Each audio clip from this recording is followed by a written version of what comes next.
Soul Searching is your spiritual, psychological, and wellness show that offers you alternative ideas, practical solutions, and innovative ways of looking at life. This show helps you to reshape yourself so that you can better deal with life's trials in this fast-paced modern world.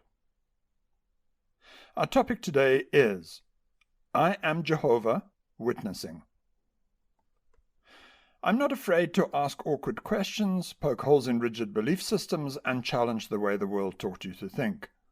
This may ruffle some feathers, and you might even strongly disagree with me. So challenge me via the contacts I shall give you later in the show. My name is Tom Budge.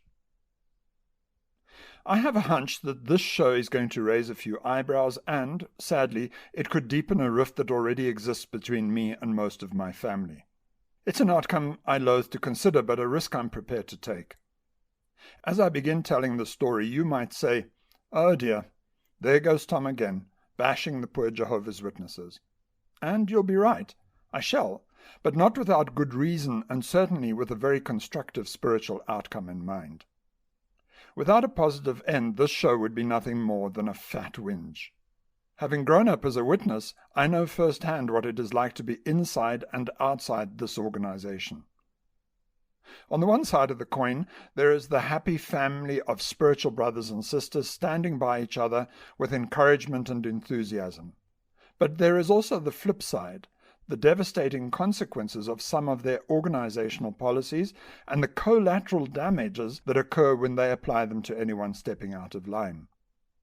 So, while the show may use the witnesses as reference, and while it may also highlight the pitfalls inherent in other cults and sects, this show is really about your self-actualization and your personal spiritual realization. The witnesses' prescriptive policies that govern their members are mild when compared to some of the worst cases of cult abuse the world has experienced. The one that stands out the most was the 1978 Jonestown Massacre, when Jim Jones, the leader of the People's Temple movement, thought that he was about to be exposed as a fraud, and instructed all resident members at his remote forest compound in Guyana to drink poisoned punch. They did, and they gave it to their children too. This resulted in the death of 918 people on that day, nearly a third of whom were children.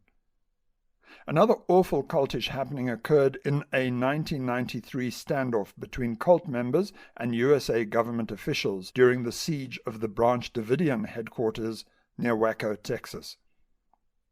The sect's leader, Vernon Howell, better known by his self-bestowed spiritual name David Koresh, convincingly established himself as the sect's messiah.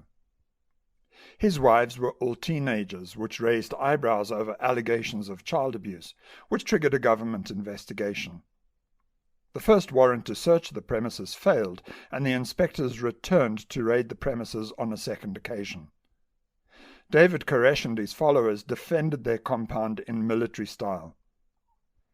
The government admitted having made mistakes too, insofar as federal agents had indeed fired flammable material into the compound, which set fire to the buildings. This resulted in the deaths of many people. The casualties were on both sides. However, not all maniacal preachers' actions end in members' death. Some of the stuff done in the name of God is plainly ludicrous, and is based on mistaken beliefs and interpretations of Scripture. Recently, a South African court imposed a ban on Mount Zion General Assembly's 24-year-old preacher who claimed that spraying an insecticide, called Doom, on his followers would cure them of cancer, HIV, and other ailments. There's little wonder why the courts had to intervene before these church members fell ill or died.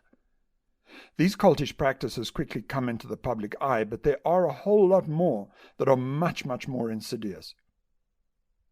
I have dear friends who for many years belonged to the Philosophy Society. It had an innocuous start for them, but after some 30 years of attendance, they say that they started to notice the manipulation.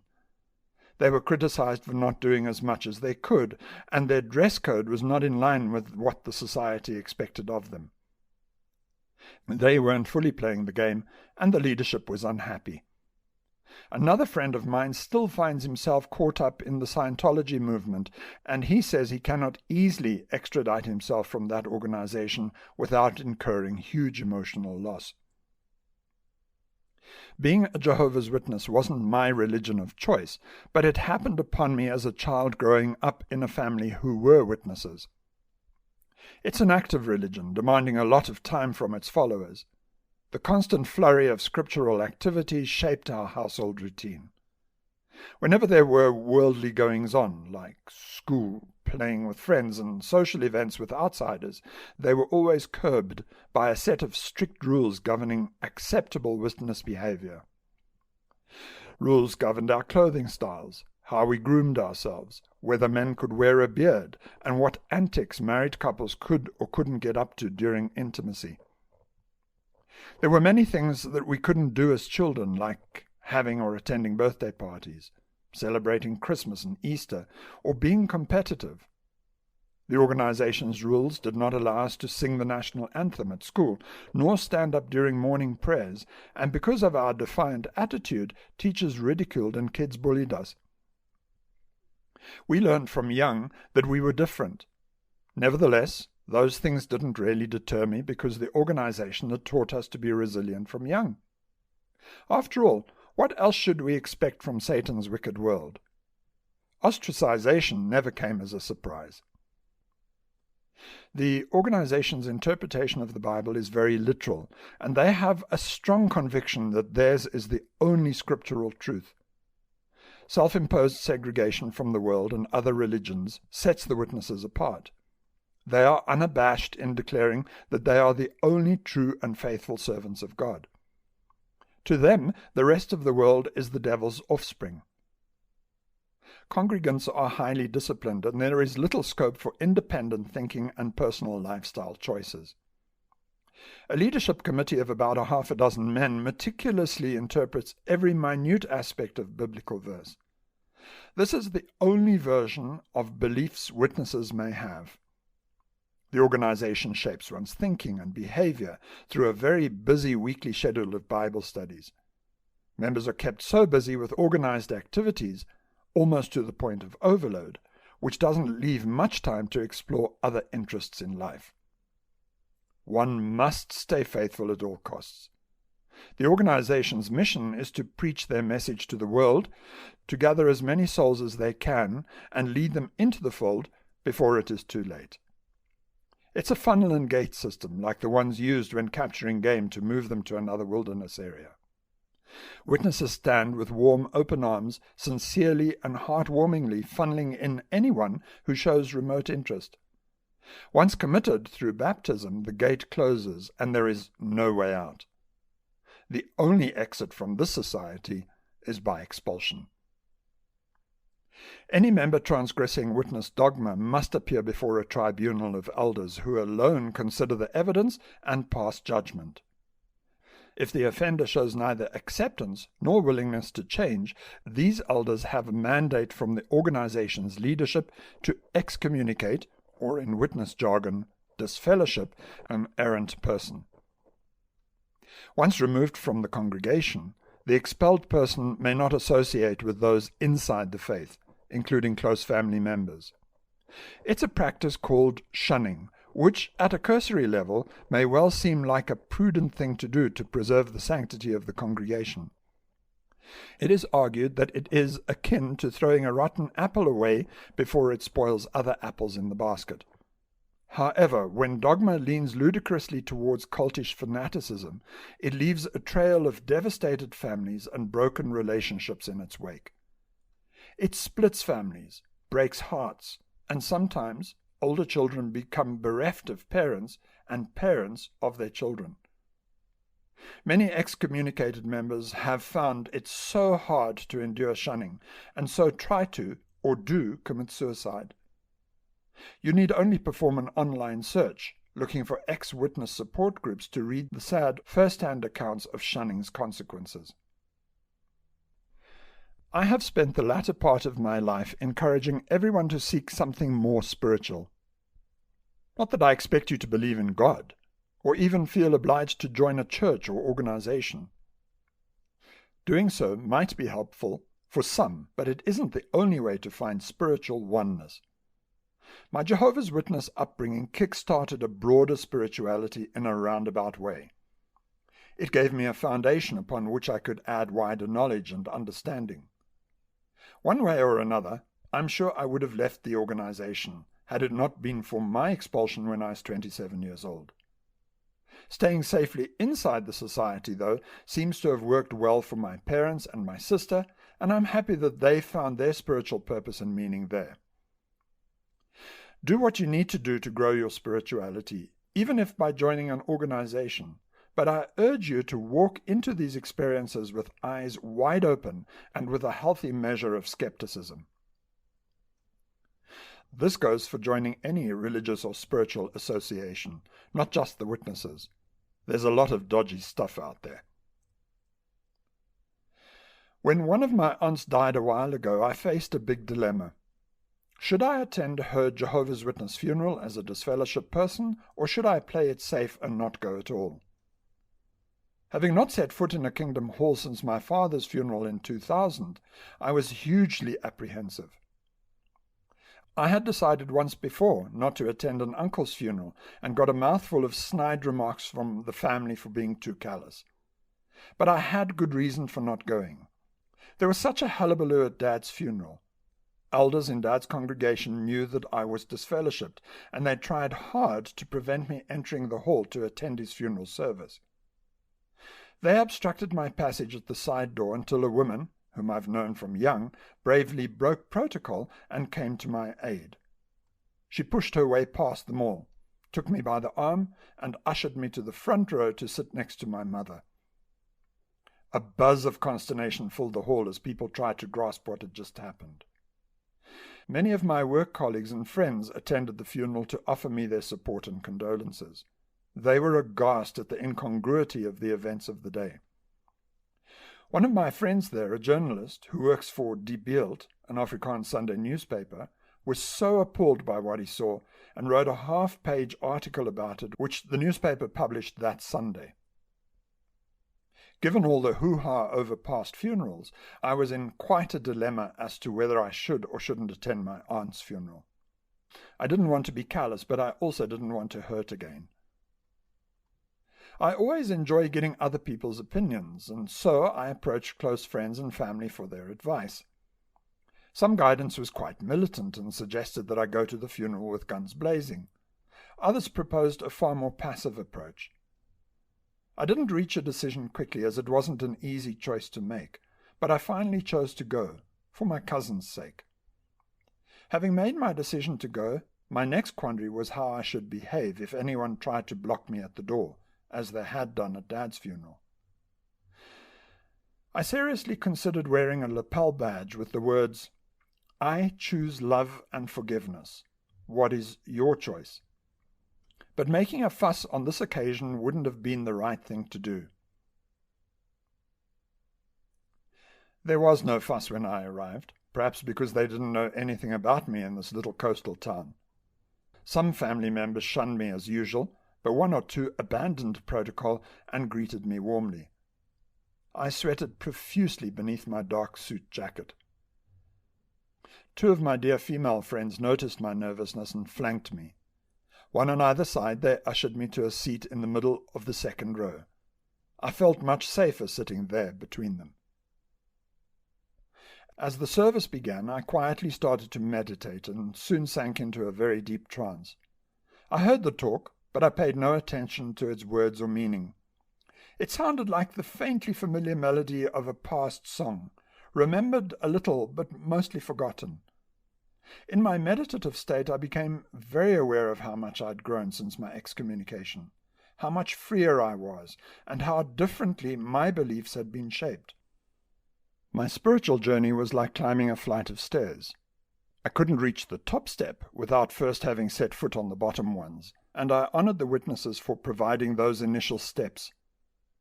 Deepak Chopra writes about the 7 stages of God in his book, How to Know God. He suggests that our perception of God changes depending on where we are on our spiritual journey. The psychologist Abraham Maslow proposed a hierarchy of needs predicated on fulfilling innate human needs before one can tackle one's more social and personal ones. There are interesting parallels between Chopra's stages of God and Maslow's hierarchy of needs. Simply put, Maslow describes our most primitive need as one of survival.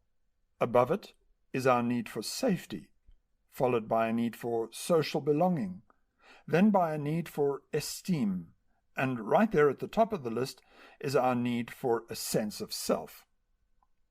We cannot attain self-realization while still struggling with the need to survive. As we satisfy each need, we move up the table, and with each new step, we get a chance to redefine God from our new perspective. When fighting for survival, God is our provider. When we seek safety, He is our savior and protector. When we yearn for love and social acceptance, He becomes our Father. As we find self-esteem, we move into the phase where there is a need for self-respect, and we yearn also for the respect of others. The uppermost need is self-realization. Once we fulfill this need in a spiritual way, God the Father and His Son merge with us, and we become one.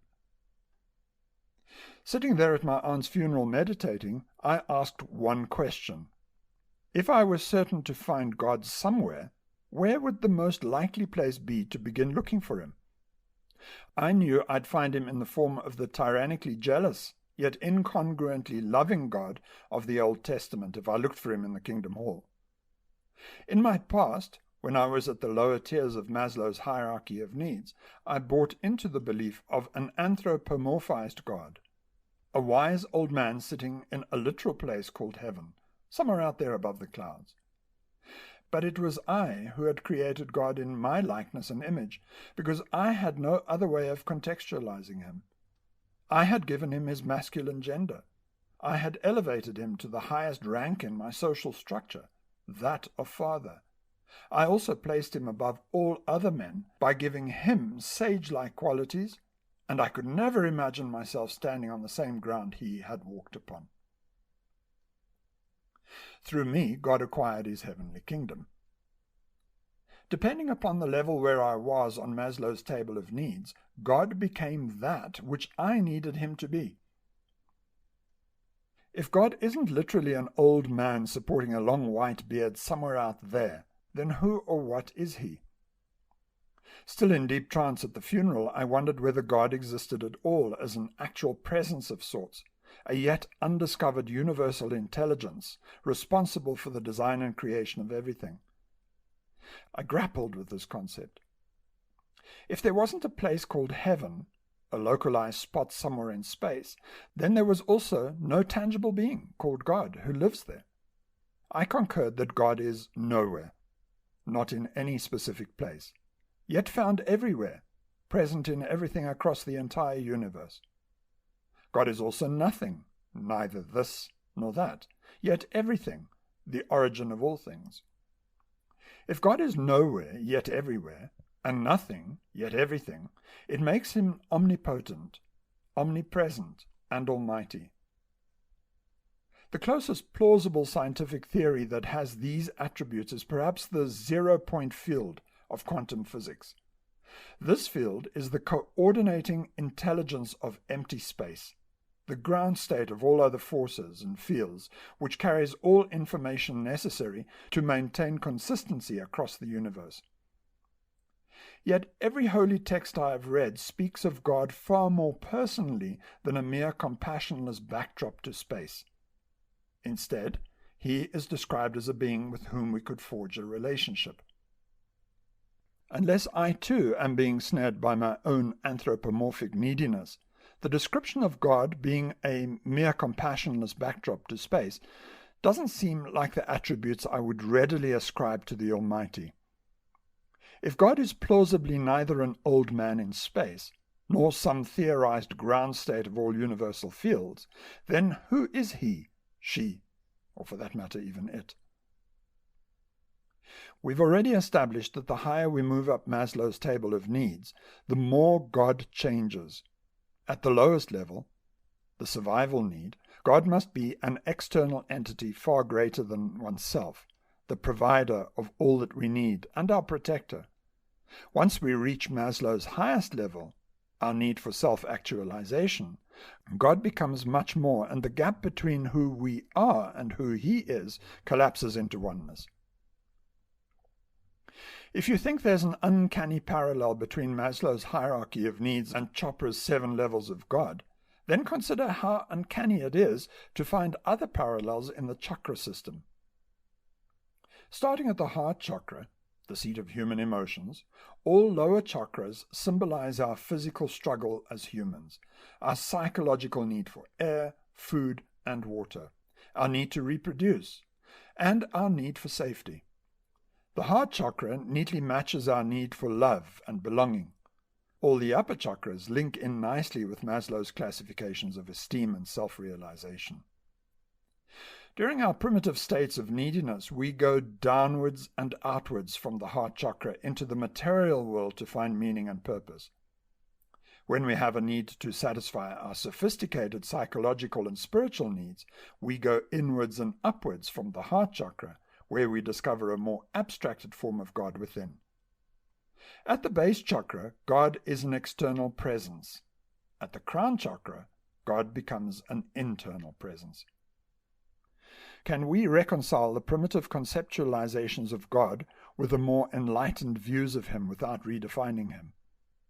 Can the old man in heaven also be the same God in the meaningful experience of an enlightened being?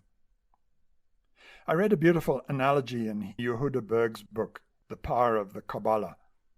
He draws a symbolic parallel between the mechanisms of the solar system and our relationship with God. The sun, at the center of our solar system, knows only how to give, and all of Mother Nature knows only how to take. As the sun gives, so nature takes.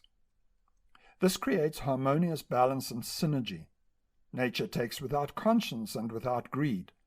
All other creatures, apart from us humans, are reactive beings belonging to nature. The Garden of Eden, a symbolism of an uncomplicated, harmonious coexistence with all else, came with a warning, a kind of sinister prophecy waiting to happen. Do not eat from the tree of the knowledge of good and evil. But we did. When we branched from the evolutionary path of other animals and developed a rational and logical brain, we surrendered our reactive nature, barred ourselves from the garden of harmonious bliss, and became co-creators of our own world. We separated ourselves from the rest of nature. We were no longer content living in harmony with our environment.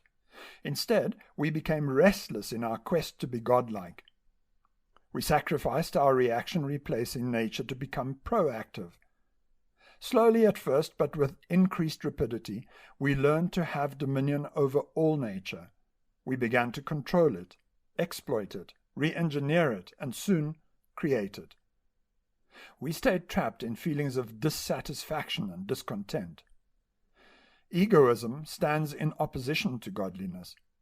Earth, as symbolized by the lower chakras and Maslow's primitive needs, rebukes heaven, our enlightened states of self-realization and our unification with God.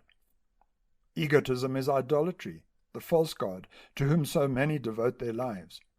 To go down and out into the material world is hell.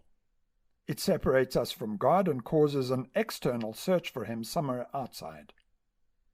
To go inwards and upwards, we align ourselves with our inner God, and it is there where we find heaven.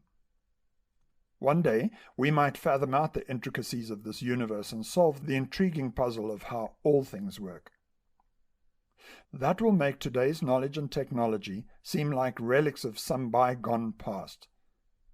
When we gain the mind of God and know all things, and understand the infinite complexities and interrelationships throughout space and time, when we know all there is to know about the natural balance and harmony that keeps this universe in place, perhaps then we will have regained the paradise we once had lost. Tucked away in an infinitesimally small point of nothingness prior to the Big Bang lay an embryonic potential for an entire universe. In that point of cosmic singularity, milliseconds before the Big Bang, lay the blueprint for every galaxy, star, planet, life form, action, word, idea, and thought. Somewhere in that point of nothingness lay the possibility of these very words and speculations. Our physical universe is still unfolding, and there is a lot of unrealized possibility still within the system. Only after the cosmos has exhausted all possibilities could we say that the universe found the full realization of what it could be. In Genesis, God declared that He made humankind in His likeness and image.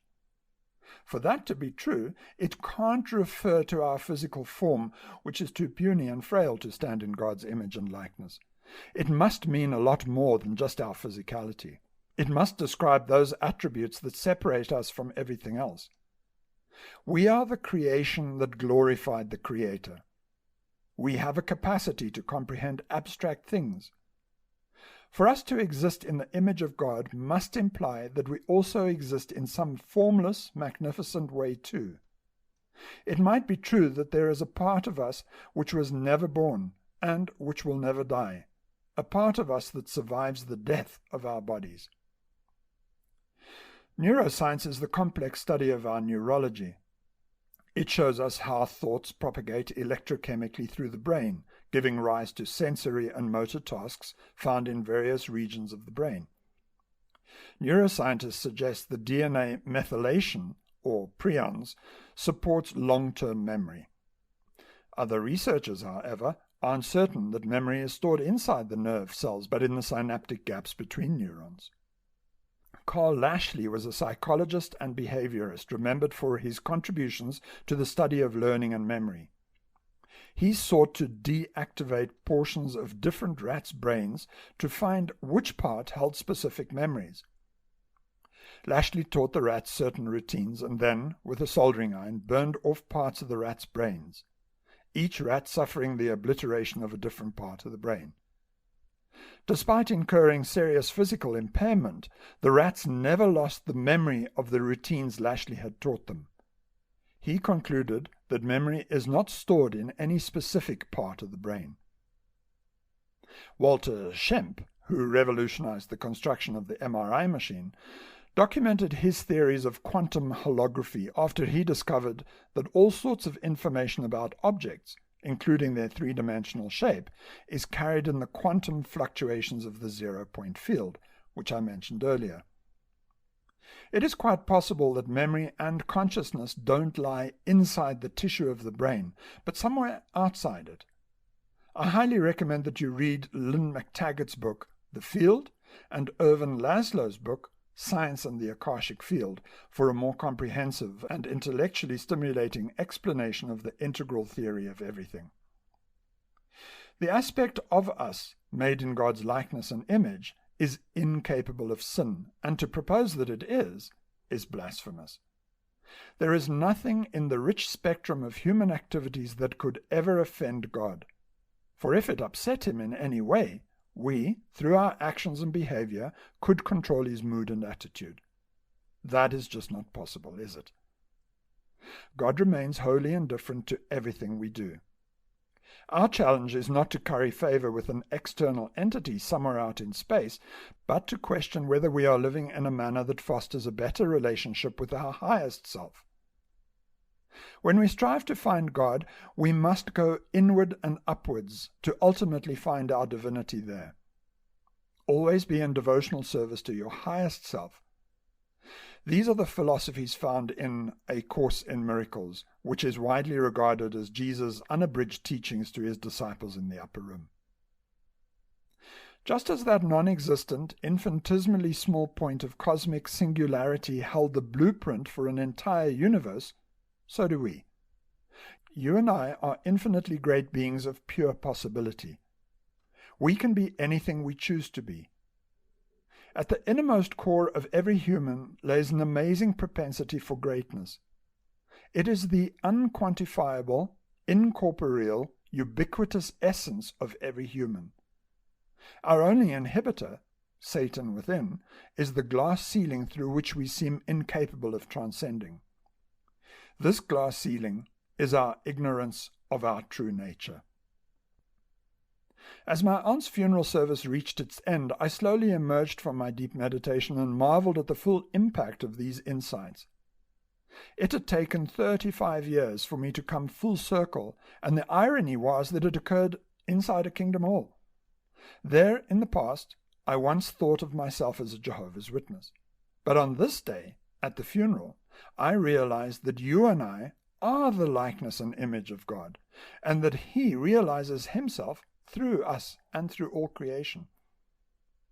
We are vessels for God, Jehovah, if you feel brave enough to call Him by that name. I instantly knew what words I should have put on my lapel badge. I am Jehovah witnessing. I'm Tom Budge. Until next time, goodbye.